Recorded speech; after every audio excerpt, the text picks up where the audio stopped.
With another one of those oven tickets. They're putting the bread in right now.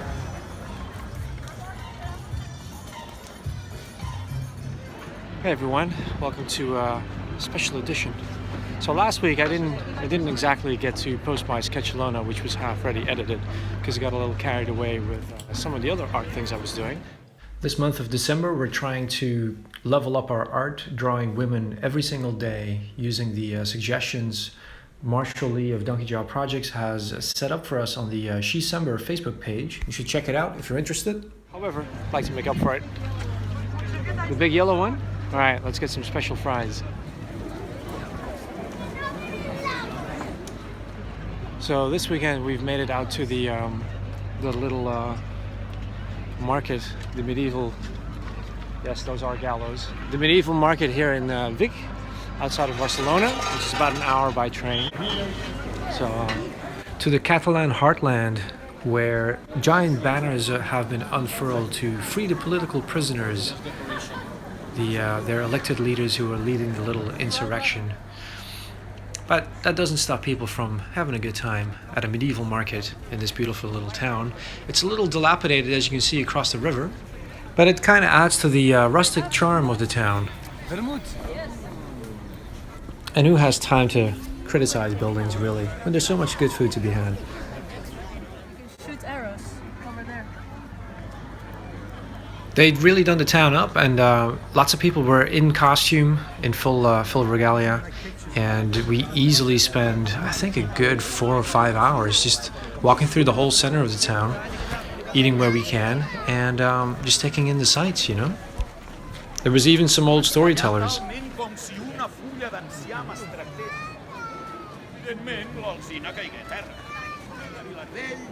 Bo i compassiu com era, anar a la cuina i agafar un parell de panets de pa que encara estaven calents.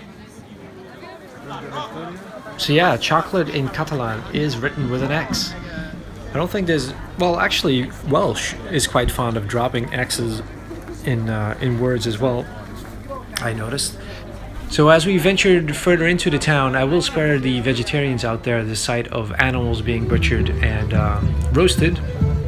Not alive, but perhaps a little traditional song and dance would be a little bit more fitting.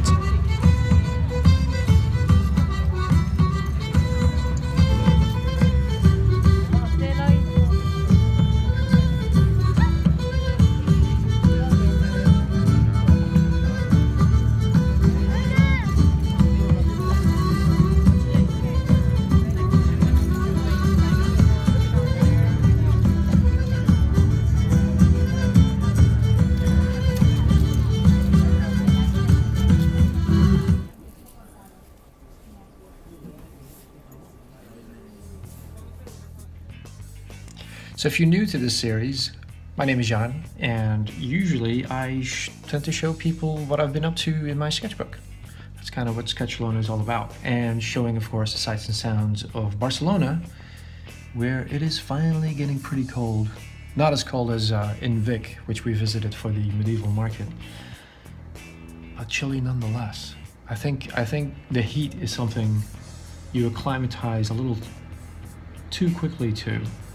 So then, now I'm actually at the point where the thought of actually returning to London, or Amsterdam for that matter, and just the cold and the grayness and everything, when today's a bit gray, but most of the time, you know, we have nothing to complain about. And yeah, you do get used to that. Not sure if I could ever give this up again. I guess I'll just have to venture further down south if I do go traveling. But yes, so this is a very long episode, as you may have noticed in the runtime, and there's a lot of videos I had saved up, but some of them, as I mentioned earlier, had already been fully edited, and so the information in there, I just want to, well, I suppose I could just do a new voiceover, but then there's a lot of visual cues as well, so I thought I'd just put them in this one and make an extra long episode. And if you are a subscriber to this channel, then you may have noticed the steady stream this week. I intend to keep that up for the next week. I've fallen behind a little bit on the videos uploading because I was away, but if all goes well, there will be lots and lots of short little videos of me drawing the female form and getting better at it for this month. So what else have I been up to?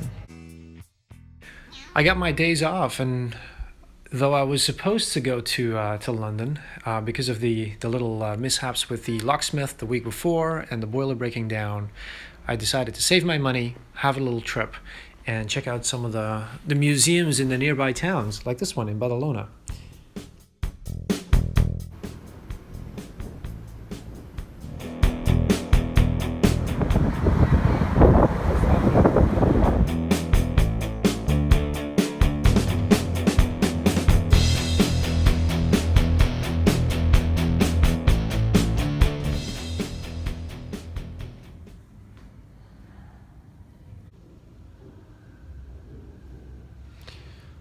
So far, I've learned that the Romans did not know soap. They used oils and some device to scrape their skin clean. Women used to have special times to come to these bathhouses to do weights and get massages, and it was fully heated. That I already knew, but this is pretty cool, you know? Like, I feel like I'm in a crypt. But like, if you look at the sizes of these rooms, like, you can get a pretty good idea just actually walking around here 2,000 years ago. So yeah, I guess my coworker at work was right. This is pretty neat and spooky because there's no one here.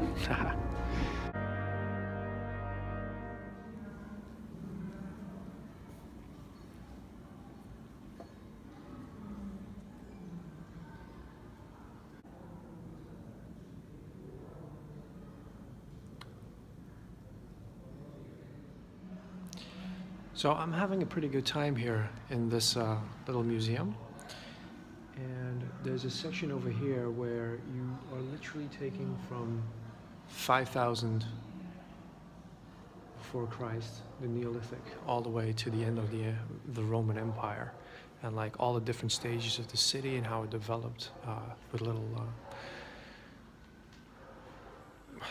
archaeological artifacts. Trying to find the words. It's pretty awesome. It's a very big space. It's very nicely lit. I'm glad there's almost no one, so I can just go about my business. Unlike the last time I went to a museum, that Cosmocaisa, where it was just a little too busy to have a good time. What are these? Spinning and weaving and dyeing. Also, I keep having trouble with my languages.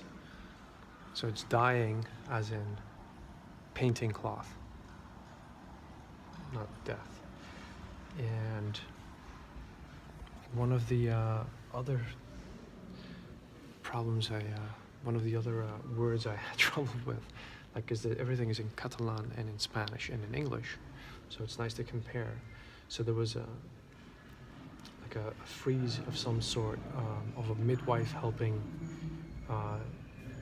a lady with birth, giving birth, and it said in Spanish, dar a luz, so to bring to the light, instead of giving birth. So I was like, oh, that's kind of interesting. And then right underneath it, it said, like, relief for a funeral. And it was like, way to bring us down, museum, way to bring us down.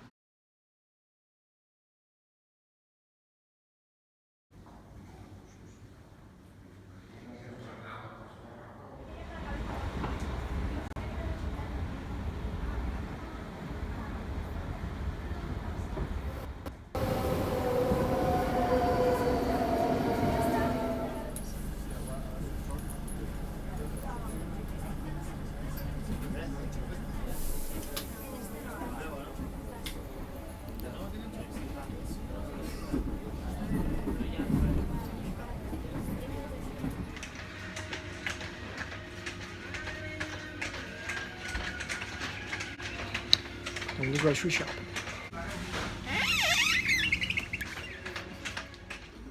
It's one of the little things in life. And by that I mean a trackpad. Oh my God, a trackpad. Look at this. My friend was kind enough to send me his that he's had for years and never used. It still had all the little see-through stickers on it. Oh, wow. Tea, hot cup of tea. So what is the plan? It is Monday. I want to have a good start of the week. I've got lots to do. I've got a movie to watch. I promised. And then yesterday, after editing Sketchalona, episode 53, like the whole time I was racing through the edit, like, because I had to like watch this film. And then it was 11:30 and there was no watching that movie. So I came into work this morning at 8:30 and she was just like, oh, did you see it? And I'm like, oh. So the movie is called Man from Earth, I think. The Man from the Earth. It's a 2007 film. So I am game. First day back at work after a wonderful lazy weekend. It was a little hard. So went by fast, walked home, so that was good. But I'm a little like, I just don't have any ideas, and like Marshall's suggestion to maybe do something together related to maybe a little video game retro 80s style pixel art got me excited, but then that completely draws away my focus and my attention. No, like what it is I want to spend time on. But I have to make some panels. So I guess we're just gonna have to, oh, found it. I lost that one. It's what keeps my camera in here because there's a little lid that broke off so it doesn't stay put otherwise. So yeah, so I am just gonna draw something. It doesn't matter. It has to be a couple of panels, and then if I can just do a couple a day, then soon I'll have the whole comic book rough version done. I can pick and choose, and I can do some title art. The hardest part of the day is this. I really just want to sit down, my cup of tea, and then I usually turn on YouTube with the news or anything, and then the dangerous thing is to kind of just drift off. So lately, of course, I've been working on my comic book, so I just sit down and start, just make these little 10-minute sketches. Just quickly get some out, even if it's just 2, just get some out, get something going. So that's what I'm doing right now. So, all right, so let's, before I do doze off, open up Photoshop. And then the other thing I kind of want to mention is, I guess I kind of want to talk about is because I've been making all these videos, and all of a sudden, because of all the art I've been making in the last couple of days, it's Tuesday, and if I'd want, I'd already have my Sketchalona done, except for a little bit of commentary. So it's like, I'm making these really long videos lately. I'm a little bit like, what am I going to talk about? But then there's the glorious return of Josh Campbell. and then I was watching one of Jeff's really long videos, and Ox is back, so I got to catch up with his videos. Everyone's back making videos. Man, just in time for December. Or should that be She-Sember? So, things to talk about. There's a new internet challenge coming up. It's called She-Sember, and it's all about working on our ability or lack thereof of drawing the female form. And it started by Marshall Couture, Donkey Jaw Projects. I'll put a link down below. If I remember, I said this in this video. And so every day we're going to put out something on social media of some art that shows that we're practicing. There's like Inktober that it's very much inspired by. There's prompts. If you like, you can make up your own. Otherwise, there's the She-Sember Facebook page where you can catch the list. Oi. So I'm having these thoughts about what it is that I'd like to do, to kind of give it my own, because first of all, there's loads of learning for me to do, as always. It never stops.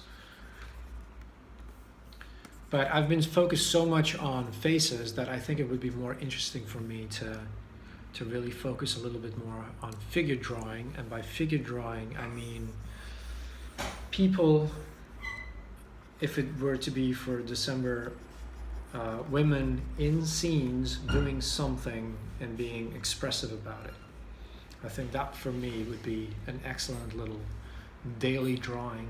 And if I keep it, say, under half an hour, Thanks, I'm okay. then as I've noticed with the phosphor paneling, the phosphor panel drawings I've been making, you know, if I just keep it short, you know, like you make very quick decisions and you just kind of stick with them, and they tend to be a lot more expressive, I find, and a lot more interesting than some of the art that I take longer. Usually the art that I take longer is much more focused on the actual line art and what it actually looks like, you know, like towards, like practicing things that will help me make better finished art. But these faster ones, like I've already, it could be that this is like the third or fourth attempt at my phosphor comic, but I find that the panels I'm drawing now tend to have more interesting angles. It's almost as if going through the process a couple of times, I've just figured out a little better what works, or I'm just hitting different ideas and now I'm more enamored by my different ideas. That could be true too. So yeah, Shecember, check it out. It's gonna be a lot of fun. Another thing that I'd kinda, like another different thing that I could do for myself, if I were to draw faces and women's faces,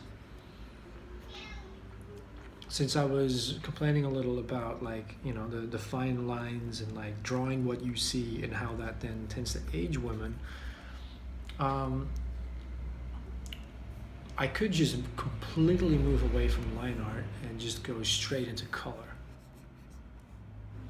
So back to the phosphor comic book. All right, Photoshop, open. I have a template ready to go.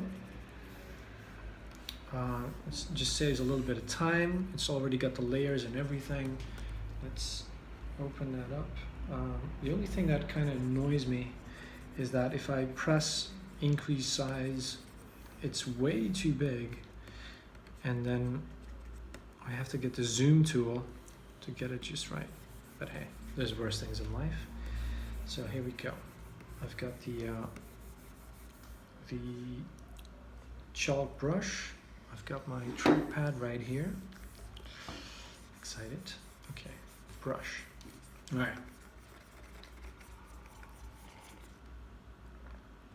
So the last couple panels I've drawn are really of one of the ladies going up to the kids to wake them up, because I start off the story again with showing a working day. So they're waking up, they go about their business, you get to see what they do. This being a science fiction story, I feel it's important to kind of set up the world in a as much relatable way that I can, even though really they're in this, ultimately they're in a place and time that, you know, is not very relatable to us living in 2017. But is that ultimately what the story is about? I don't think so. So showing these kids at work kind of shows what they do, and then, you know, you get to show the relationships, you get to show different classes of people and what they do, and so you kind of build this foundation, you know? And then there's the actual drama, relationships, and their wants and needs, and then when something happens, as a reader, I hope that then you will understand who they are and how you expect them to react, and you can get to see your expectations met or not, or you get to see their wants and needs thwarted, and, like, you know, that's just the opening part of the story to just kind of get going. And then they go from one revelation to the next, and how that constantly changes their status quo, and the status of different characters, you know. This all, of course, sounds very mechanical, but I feel like I need to have these building blocks in place for the cool stuff in a story to happen, you know. Like, it's a lot of fun coming up with all these fantastical places, and I do want some fantastical places in here, but like ultimately the backdrop itself can be a character in its own right, but is not as interesting as to the reader to begin with the actual characters. Or I suppose there would be a different way of setting it up, but I feel like this story is really like there's all these really science fiction-y things about it, you know, about control and like machines and monsters and scientific projects gone wrong, and you know, but ultimately, like, how I feel about the story, like what is the, how should I put it, it's ultimately the crew that you want to spend time with, you know, and that is something like in films like Alien and The Thing, whereas in The Thing I feel it's a little less, because there's this scientist who shows up as a newcomer, in the remake at least, and then is introduced to a group, and they've got all their power plays and whatnots, but like you don't really know them as much, so they're really their function, their job description. And in Alien, it's really a crew in space that are very tightly knit, and then this thing happens to them, the monster, so to speak. And it's relatable because they're everyday people like you and me, going about their business at their job, right? And I kind of want to hit that tone, but more from almost like, even though, you know, there's like this company and companies and like all this backstory to it that may or may not even be in there, but like ultimately it's about this group of people, and like how, like, I remember certain jobs where you're part of a family, a collection of people that are thrust together, but you become this unit, you know? And like a family, it can be very dysfunctional, and it can be a lot of fun. There's lots of great stories to tell about. But, you know, when things go wrong, like, do they look after each other, or do the rivalries come out, and like, you know, all that human drama? It's also what I like about comic books and the movies of, like, say, the X-Men, where, you know, you have this group of people and you want to be part of it. You know, you want to be one of these outcasts yet chosen, like, and then the teenage everyday drama, and like the grown-ups who look after them, and like, you know, like there's all this stuff, and then there's the supervillains, you know.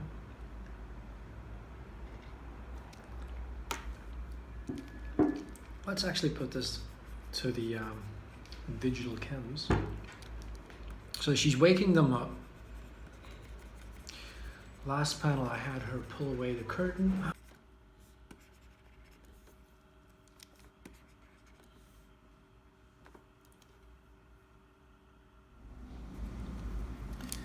So I've already made a little bit of progress on this one right here. So she's waking up the kids. Previous panel, she was here. She's going to the next one. So the lady will be here.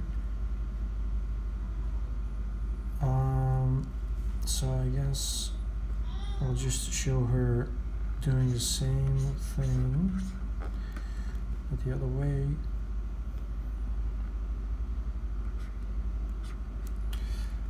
And then I had a thought because of, let's,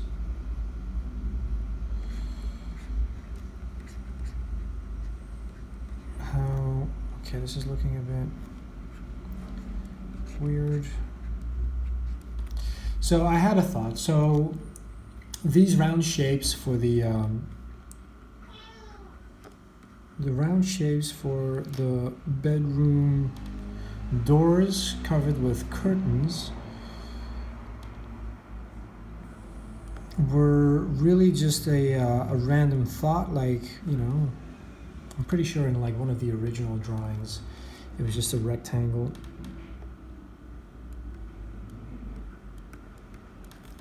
So she's kind of pointing them to get out, blah blah blah. So I just made it a circle, and then this is, I guess what I'm trying to get at, like this is one of those happy accidents. So I drew the circle, so wanted this scene, circle, circle, circle, the pathway with the wood on the steel girders, the beams, cast iron, whatever you want to call it. This is very scaffoldy looking alike. There's one of the, let me just drop down size a little bit and get a little bit of detail in. Here's one of the kids on the platform that she got up onto this, not using the stairs.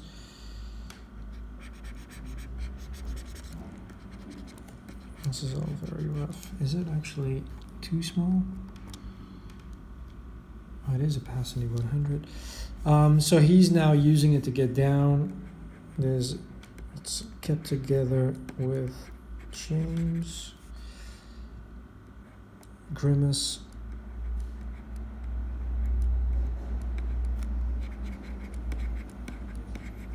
Not too much thought into the face here. Let's erase a little bit here. Thumb. Oh, let's try that again. You know, keep it fast. All right, so these scaffolds, makeshifts, there were kids sleeping here, so now I want to show them waking up. She opened up the curtains on this one. Someone is stepping out.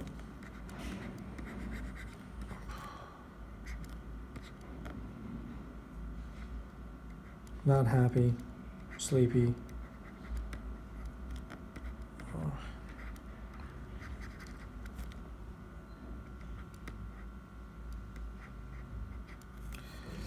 Hope. Like that. She got a shadow. Alright. So I drew the circles for the door holes, if you will, again.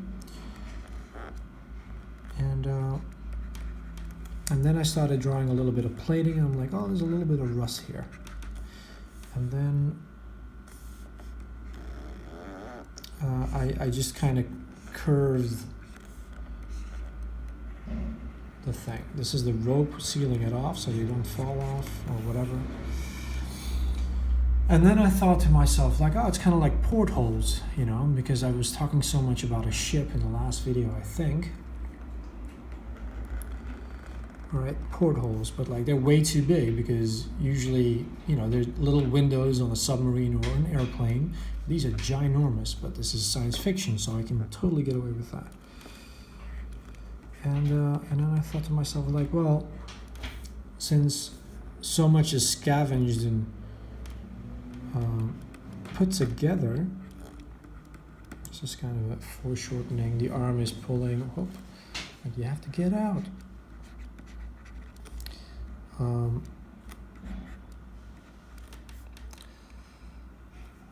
So basically, like, what if this is the body, if you will, the tube of some odd airplane, like all the way from here to here, down, all the way like this.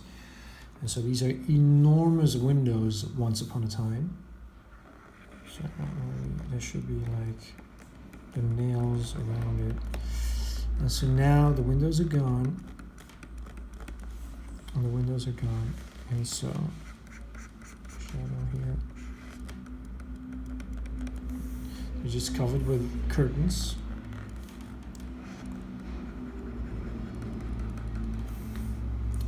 And they're using them for makeshift quarters. So these walls in here, partitioning them off, are made of wood. Okay, so we got that in. Okay, All right, so that's kind of an idea, you know? So like the inside quarters are makeshift parts that they found, kind of thing. All right. So these kids are getting up.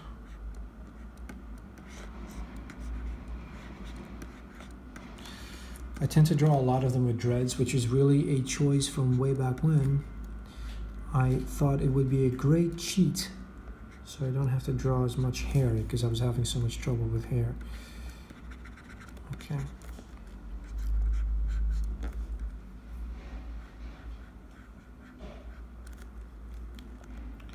Maybe some kind of mattress.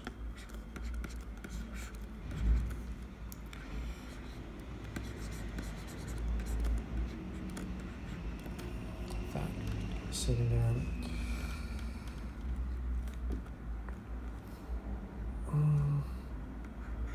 Someone yawning, kind of in front of this guy. Okay. Just really thick lines just to help with the shape.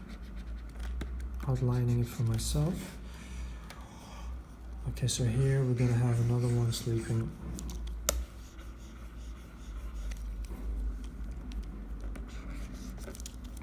Pillow. Stop that. Uh-oh, what have I done? Okay, go back to the tools. This one is way too big if I remember correctly. Okay.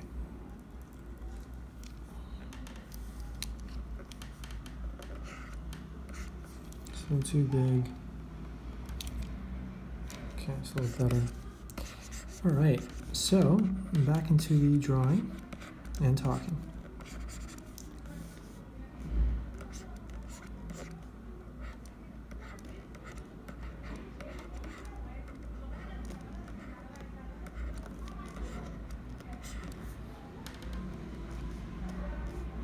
And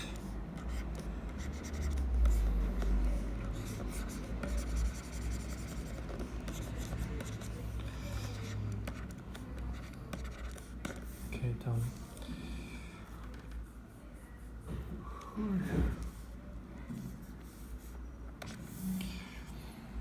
So it's kind of a thought behind it. All right, so I'm just gonna hold my hand here and keep filming for a bit. So this is another 7 minutes to get it to this point. I drew a lot more of the kids. I think they should be a lot darker to just kind of contrast them against all this, even though color could help there. And then I just thought to myself, where's the light coming from? So I thought, like, well, if the light is coming from above, there's going to be some strong shadows from things cast around.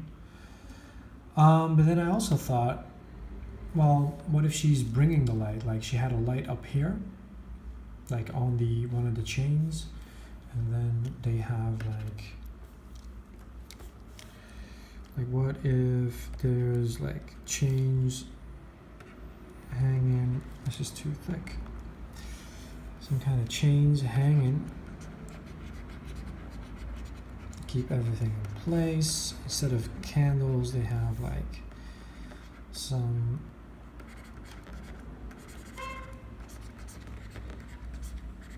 kind of light. That makes it look a little.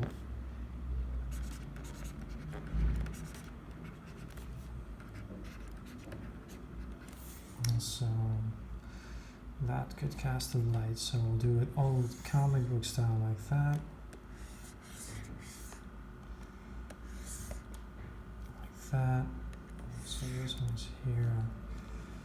And then we end up with something like this. So these are just symbolic, you know, like big spheres of light with beams coming out. Move the shadows. Well, there's still one here, but like they're going to be over here then. They should be in darkness, but then also there's a light on the chain now, so that's going to cast some dark shadows here. But it looks a little bit more early in the morning, even though they're inside of a ship, so there's no actual light coming in. But you know, just to get that early rise feel in the line art, and not rely just on the colorist, who's also me, have to do all the heavy lifting. So yeah. Well, that's my Tuesday done. It is now 8 o'clock. That took a little longer than I thought, getting 2 of them out the door and editing this little video. Now time to kick back with a little video game, maybe a movie after, and get ready for next week's video. Hope you guys enjoyed watching the little medieval market and the Roman museum we went to. Let me know what you think of the art I was making in the comment section down below. And if you like what you see and you're new to this channel, subscribe. There's more coming, and that way you can stay tuned. So see you next week.